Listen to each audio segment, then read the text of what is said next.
ladies and gentlemen, you are getting your rubric essay prompt planning, and you are handing it to someone who has not graded an essay of yours. Yes. Because you didn't pick up all the papers in the front. Okay.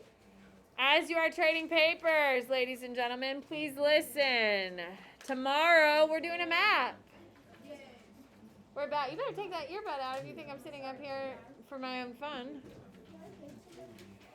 I'm not going to talk over you, and you need this time in the end, not right now negotiating who's grading who, which is a waste of your time and mine. Ladies and gentlemen, tonight you have 0 homework. Tomorrow we are doing a map in class. Okay, it's one of my favorite maps. We're in World War I, which is pretty exciting. And on Friday you have a vocab quiz on the first 10. I haven't gotten to the boards because it's been a shit day. Now, at the front of class, you should have picked up all of your assignments for week 20, which is what we're starting tomorrow. Everyone's clear on the expectations. Tonight you have nothing due, but on Friday you have your first quiz of the year. And then on Wednesday you have a focus, a map, and a primary. You need those points. Can we agree? So, especially when you see how you're going to get graded today. With that being said, you're going to do your primary on your own. Is everyone clear on that? Primary is on your own. You're going to turn it in on Wednesday because you need those points. I wasn't going to give it to you because we have no school on Monday, but you need the points. You're good? Okay. Here we go.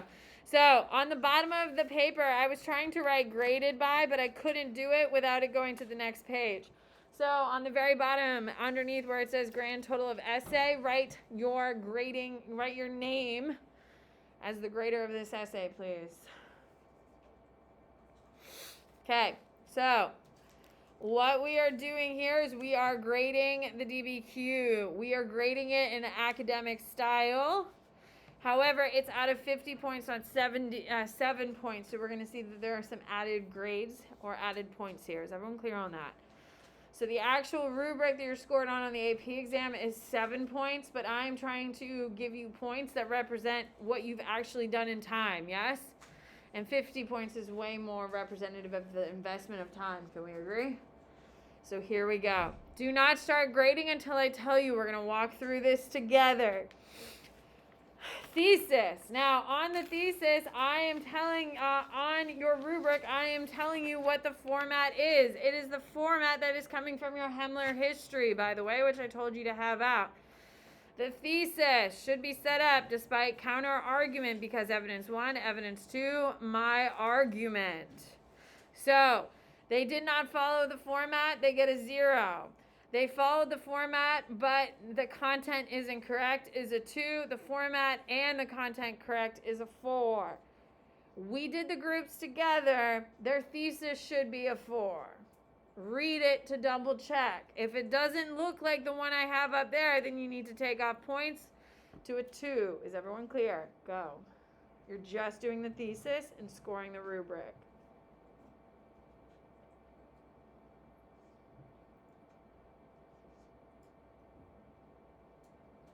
If they don't have a counter argument, you need to take off points.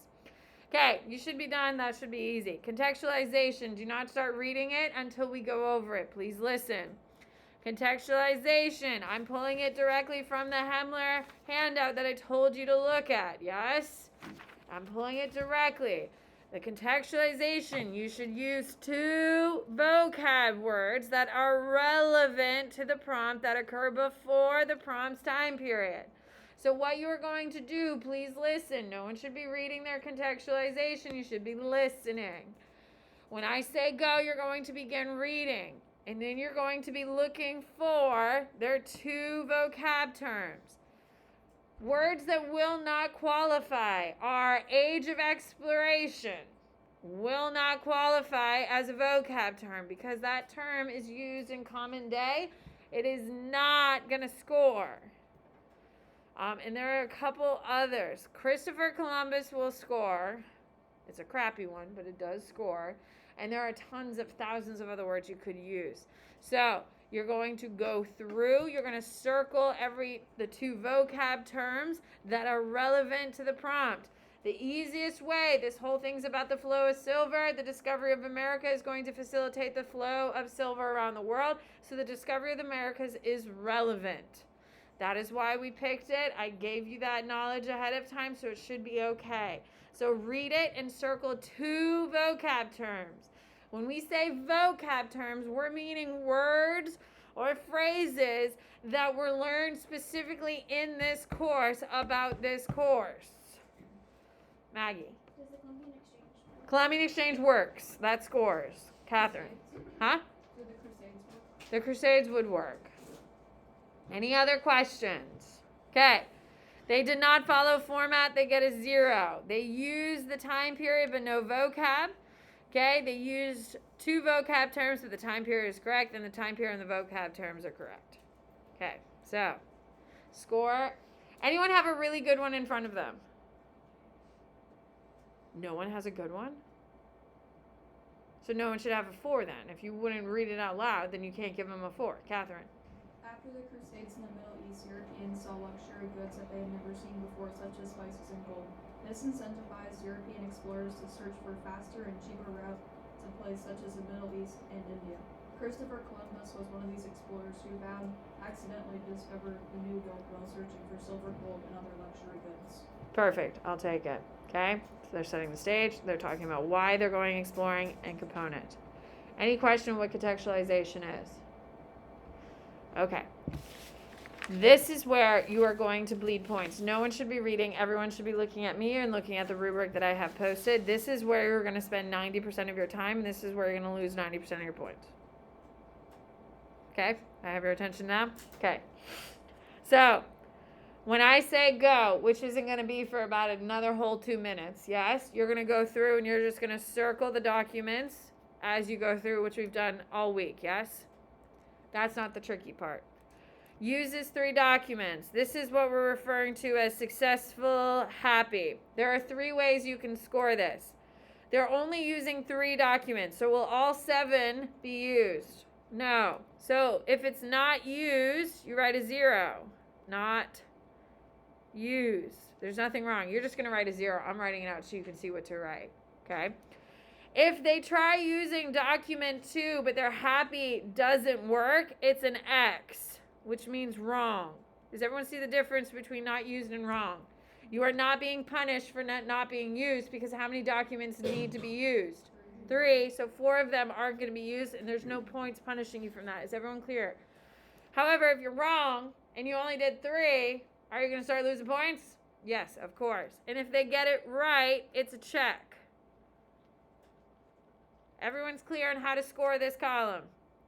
The next column is argues. Okay? Argues means they're using the documents to prove the point and they're not summarizing. So, if they are using the document correctly, it's a check. So, this is correct. They're using it correctly. If they are summarizing, you write an X. Is everyone clear? Those are the only 2. Every single document should be addressed. So every single one of these is either going to have a check or an X. Every box is going to have a mark, either not used, an X, or a check. Is everyone caught up so far? Now let me make explicitly clear. Pretty much no one is going to get their happy points. Why? Because your analysis has to be tied directly to the prompt. What probably didn't you do successfully? Tie it back to the prompt. Ladies and gentlemen, this is our 3rd DBQ. It is our 3rd DBQ. The first one was kind of getting the ideas of a DBQ. The second one was starting to actually trying to see the academic component of it. This is the 3rd one. The 3rd one is to show you what you actually are good at and what you actually need to work on. Is everyone clear on that? You are going to lose a lot of points. You are. And it's because you don't effectively know how to write a DBQ, because you haven't been held accountable. And this is me teaching the accountability. Is everyone clear? You are going to lose points because you didn't tie it back to the prompt every single time. And that is good. We're finding out this information now so we can do something about it, correct?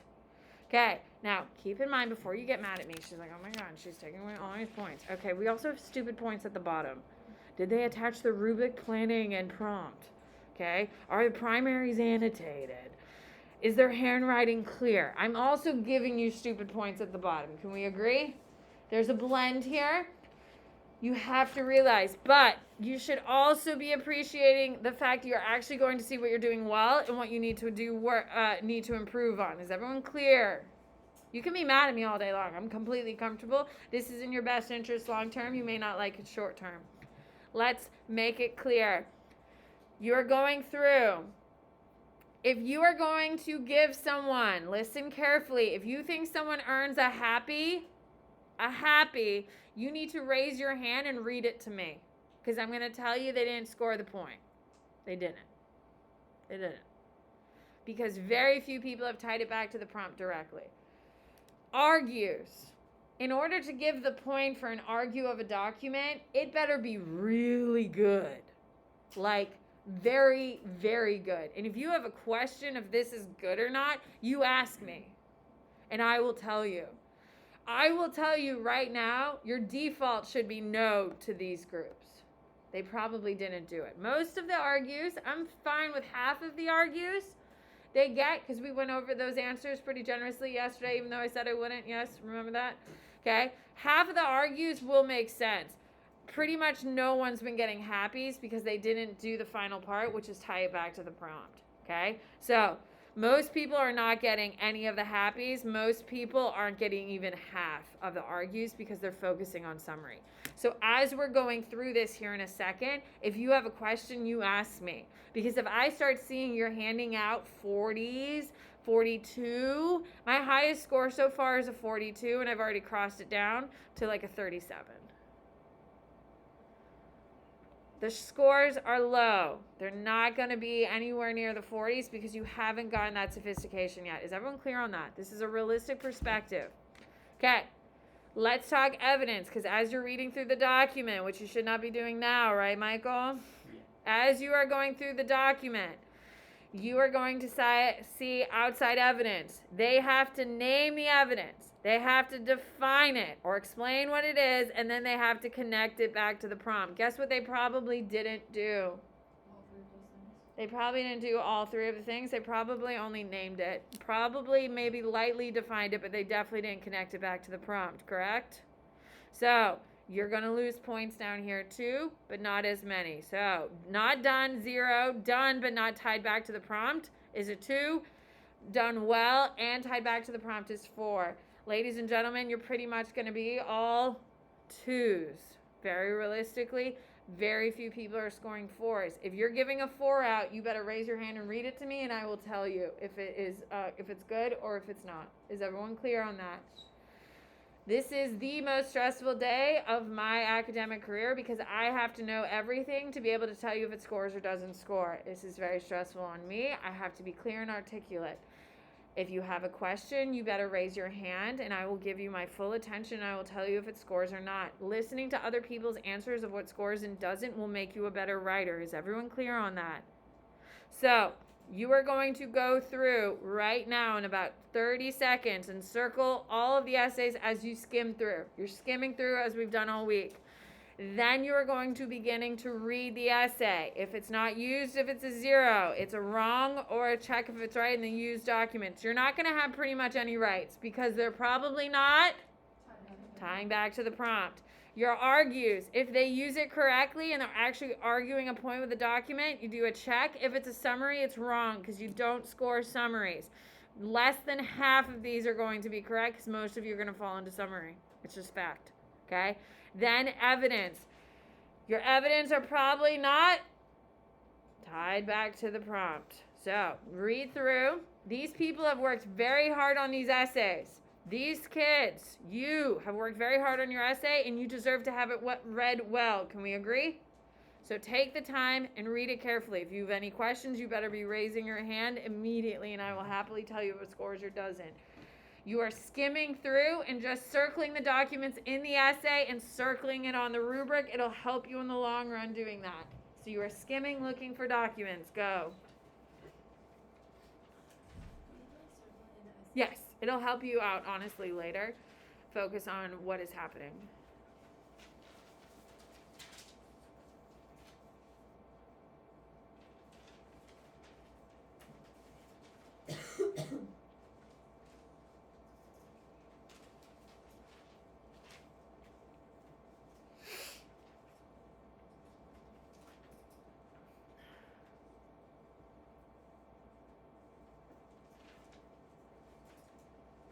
So, as soon as you have circled, both in the essay and on your rubric, begin reading your body paragraphs and begin scoring. If you have any questions, if something scores, you raise your hand and I'll happily tell you. Got my documents ready to go.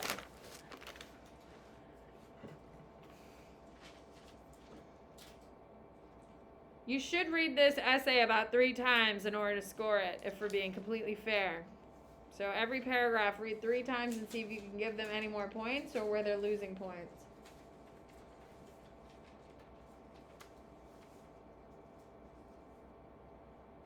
So wait a second. Did you go to the Georgia game? Is that why you were gone? Good for you, girl. Good for you. Okay, sorry.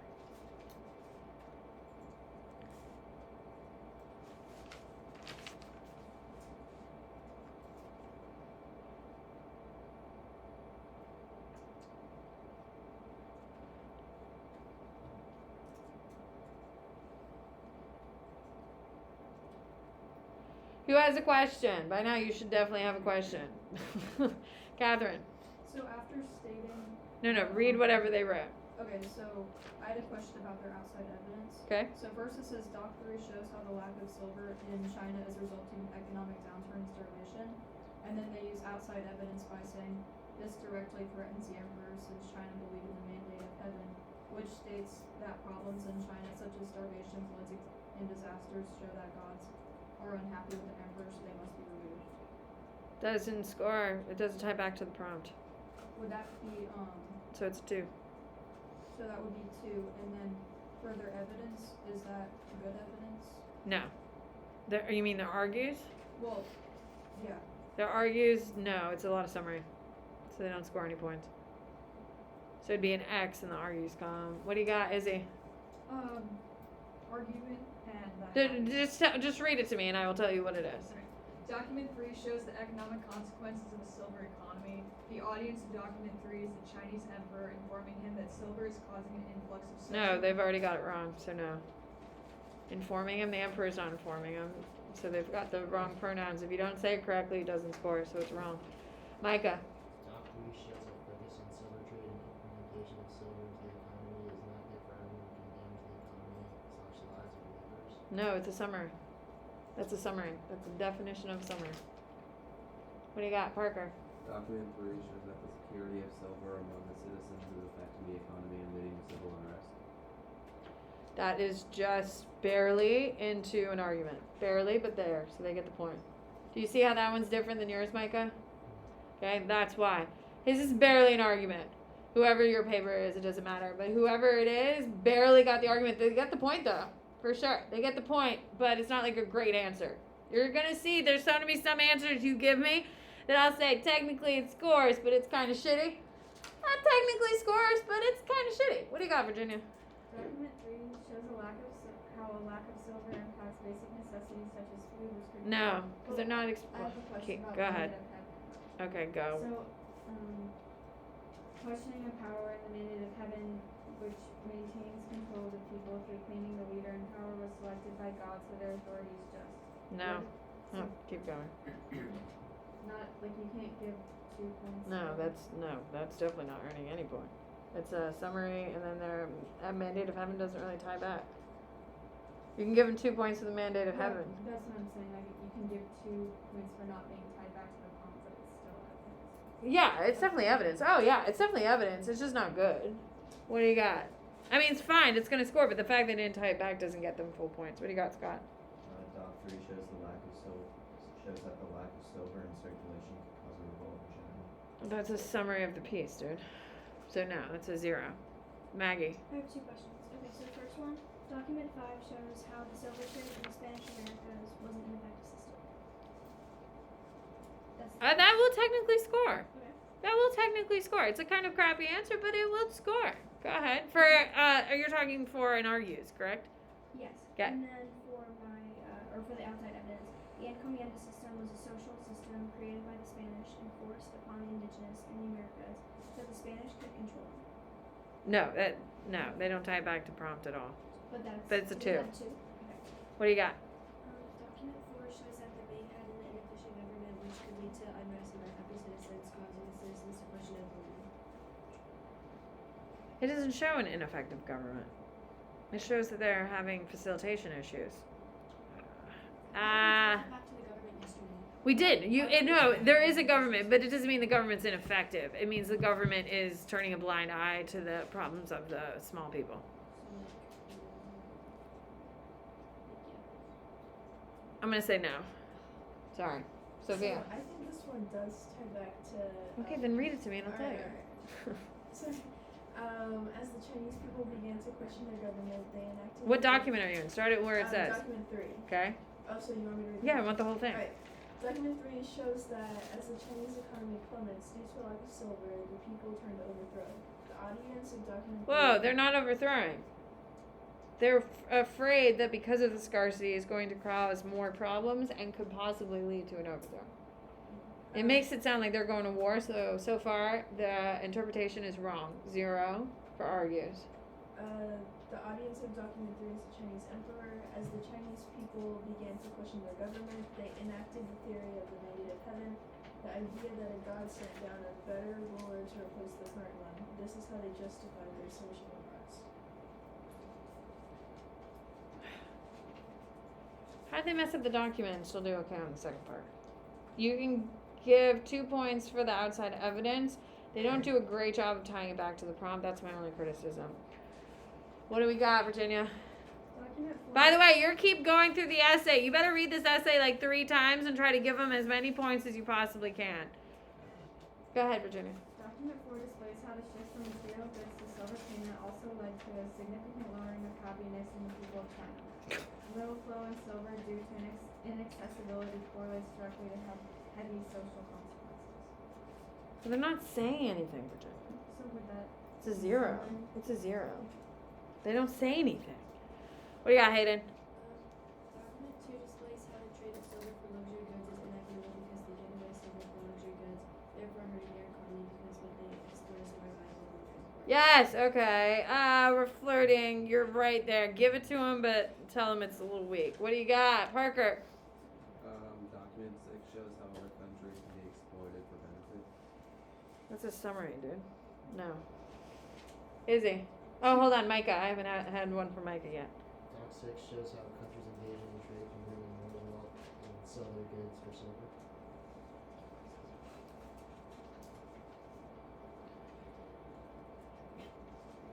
Give them the point, but say weak next to it. Is that fair? Scott, do you have a question? Doc 6 shows that Chinese can take advantage of Europeans by reopening. Thank you! Okay! Scott, say it again for the people in the back. Let's hear it, dude. Doc 6 shows that the Chinese can take advantage of Europeans by reopening trade on their luxury goods. Yeah, guys, the whole thing is how they're like talking about Emperor repealing a ban. Like the reason why they're talking about repealing is because they can then take advantage. Do we see the turn here?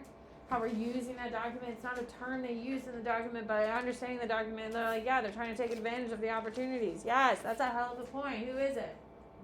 Hell yeah, Micah. That's the use of a document, people. That is what it is. Hello. Doesn't that sound smart? Isn't it take something that we've already discussed and say, oh, that's what it looks like. That's what a point of understanding a DBQ looks like. You see it and you read it and you're like, hell yeah, okay. They are coming up with something that's not explicitly written down there. They have an understanding. That's what it is. Nice job, Micah. Hell yeah.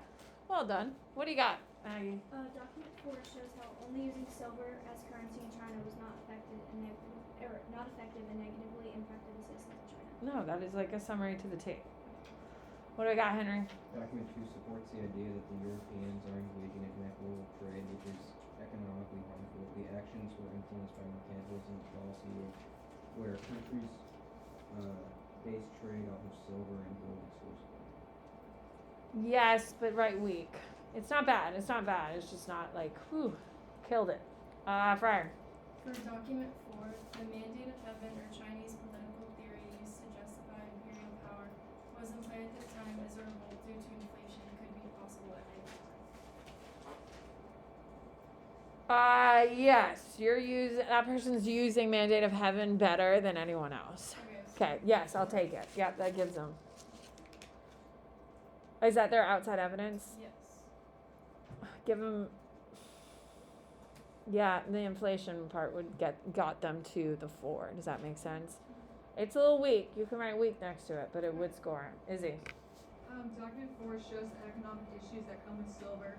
Due to its prevalence, silver is nearly impossible for a person to afford, creating issues with tax. No. I like what they were trying to do, but their argument is inaccurate, which is why it's wrong. If their argument was right, if that's what actually was happening, that would be a good argument. But what they said was wrong. Like if you say a cheeseburger is not made out of meat, no matter how eloquently you say it, it's wrong because cheeseburgers are made out of meat. You know what I mean? So it's just wrong. The content of it is wrong, not the argument. What do you got, Catherine? Document 4, which is directly talking to the government, shows how little silver the average citizen in China has. We can see this in how people must go to the money lenders. No, they're just to- summarizing the document right there, which is annoying. Keep going. just to pay for simple things like getting cloth dyed. This document is directly warning the government that if circumstances do not change, they will be overthrown. No. No. Like way too much summary. Like way too much summary. Joseph. Document 3 shows possible political results among the population in China. It's too vague. They're on the right path, but it's too vague. So no. If they just added like 8 words, it'd be perfect. You know what I mean? Yeah. They just stopped themselves short, and that's why they don't get the point. Virginia. Document 7 shows how Europe came abandoned luxury trade because of how ingrained it became despite it being less profitable. India dominating the textile industry gains an amount of silver and be by 50%. No, that's a summary of the piece. Guys, if they were talking about that India's domination of the textile trade will then eventually lead in Britain to conquer India, that's a hell of an argument. Can we agree? Hello? To decrease the competition of India, they conquer India? Yeah, that's a pretty good argument, right? Those are the types of things we're looking for. What do you got, Parker? What if they got this analysis right, but they didn't do the happy? That's fine. Or if they did the happy but got it wrong? And it's a 0. Well, they got an X. And then which what is- if they did more than 3 outside evidence, and 3 of them were wrong and 1 of them was right? Then they still get 1. So just give Yeah, them one. just give them 1. What do you got, Izzy? Document 6 shows the ready exploitation of other countries by Asian markets. The audience of Document 6 is the Chinese emperor advising the selling of luxury goods to willing buyers, creating more inequitable trade. Yes, that's a good answer. Who is that? Scott. Scott, dude. Nice. That's a good one. Well done. Okay, he's using the document, but he's not summarizing the document. He's getting to the point of trying to create inequitable trade. What do you got, Hayden? Document 1 shows how the desire for silver leads to problems with the Spanish-American colonies because they are the basis for the whole silver trade and they lack an efficient government to handle it. No. There's another part. What does that even mean? Okay. That's a 0 all along. Go ahead. The historical situation of Document 1 is that Spanish colonization of the Americas led to the silver boom and exploitation of the colonies. Hold on. What document are you talking about right now? 1. Okay. What? Say it again. The historical situation of Document 1 is that Spanish colonization of the Americas led to the silver boom and exploitation of the colonies. No, because it's not an analysis because it literally says primary flow of silver. It literally tells you Spain, so it's 0 points all across. They've added nothing to it. Maggie. I have 2. Okay, so the first one, document 2 shows that there was an inequitable trade of silver occurring in Europe. But it's not. It's happening in Asia, so that's wrong. It's factually wrong. And then, Guys, if you're factually wrong, you're just wrong. If you're factually wrong, you're wrong. You can't come back from that. If you're arguing wrong information, you're wrong. You have to be correct on top of making an argument. Keep going. and then document 6 shows that China was exploiting the Philippines by overpricing their luxury goods. Yes, I'll accept that one.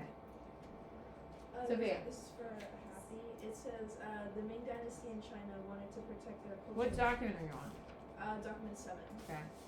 Uh, Read from the start of their sentence. That makes Document my life 7 easier. explains that though Europe is getting luxury goods, Japan and China are reaping all the benefits of the silver. That's actually factually inaccurate. They're complaining about India and China. Japan's not really in it.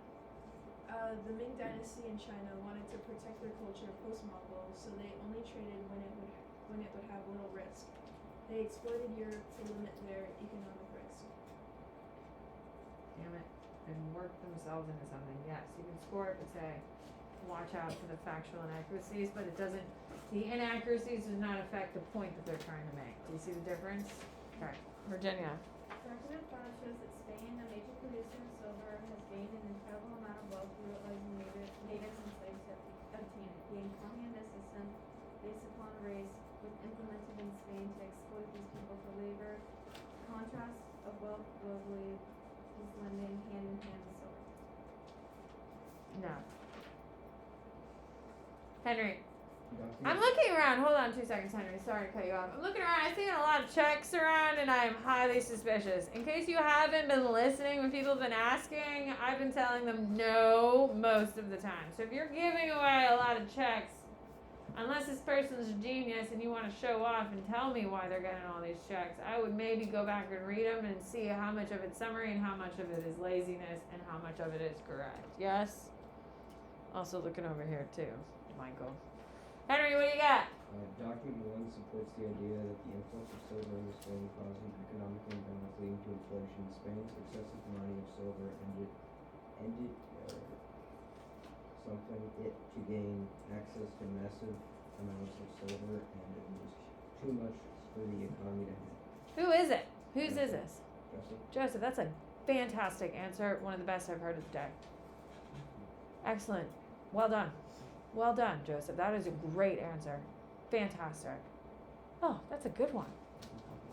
Huh?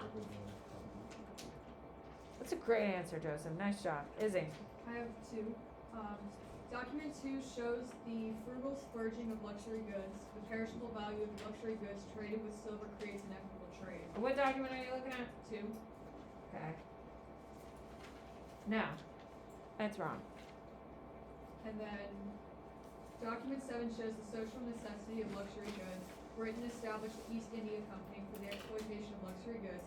However, due to the prevalence of luxury goods, Europe socially requires these luxuries. They're saying the same thing over and over again, and none of those points score. Okay. Unfortunately. They tried setting themselves up for something, but it's not going to score. So for the outside evidence. It's a 0, because knowing the British East India Trade Company doesn't score, because it literally says East India Trade.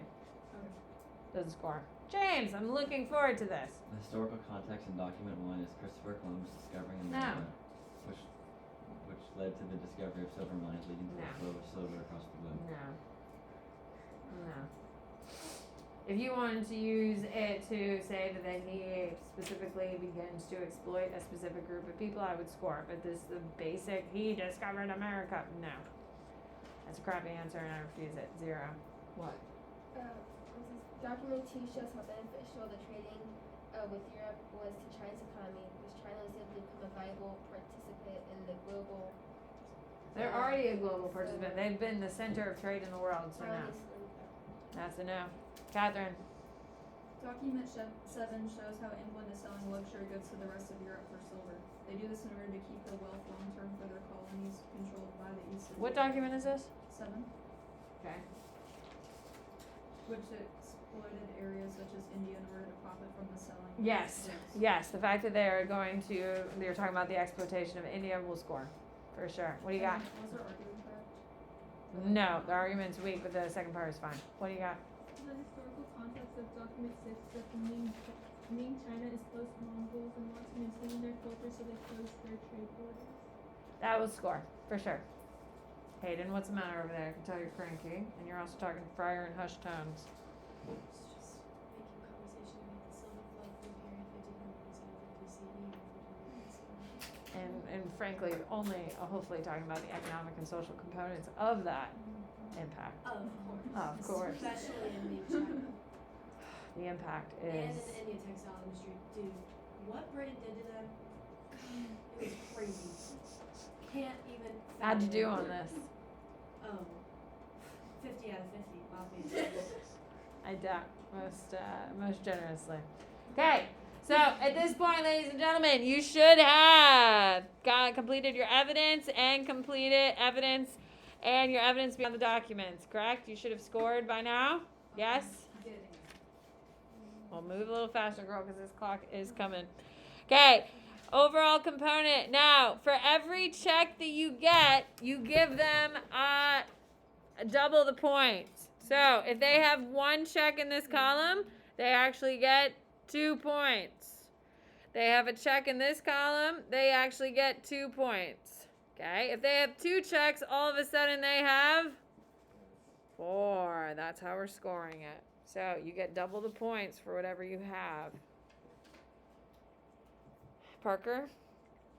Okay, I think I already asked this, but Oh, excellent. I love doing things well, twice. it's just you just changed the rules with the double points. No, it's because like I'm trying to give you as many points as I possibly can to get you 50.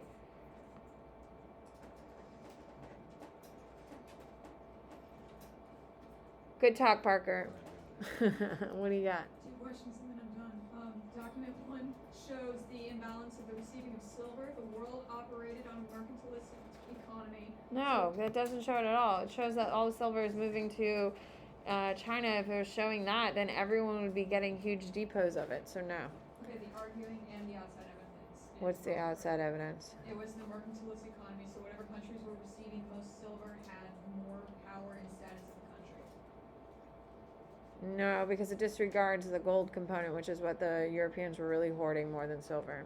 Okay, So- and then document 5 shows the economic exploitation of colonies. The purpose of document 5 is to show the abuse of Spanish social power in the Americas for economic gain.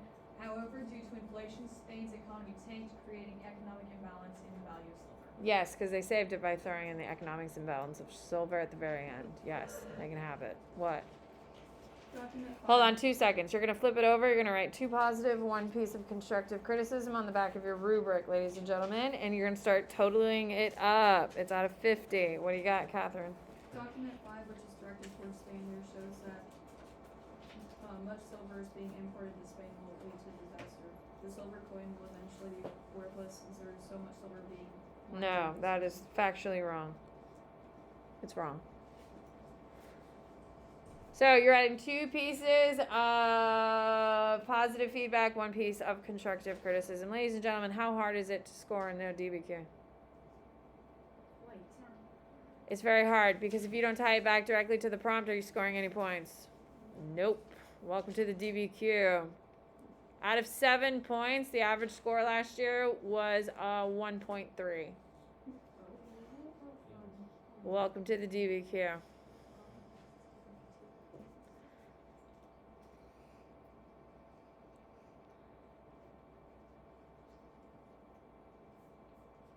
You're writing on the rubric, Ansley. Thank you for listening. Okay, I'm passing the stapler around. As soon as you get the stapler, you are going to staple it immediately. I don't care that you haven't finished writing.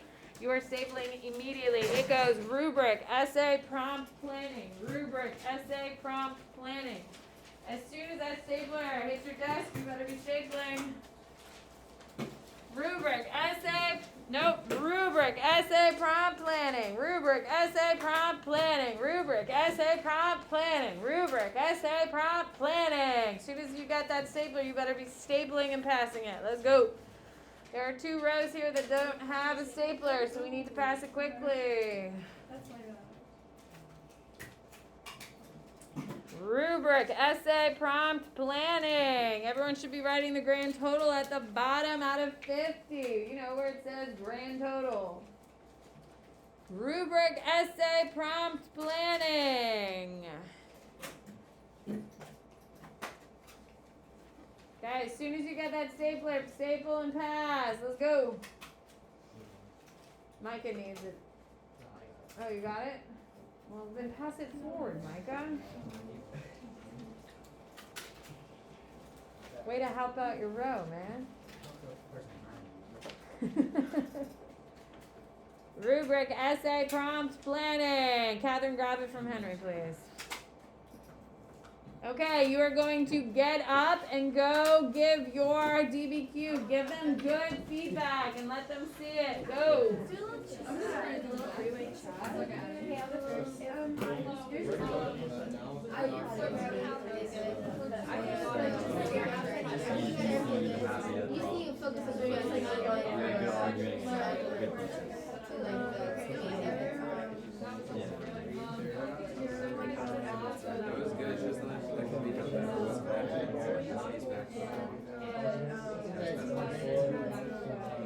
That's the feedback after she spent how much time? It's okay. That's okay.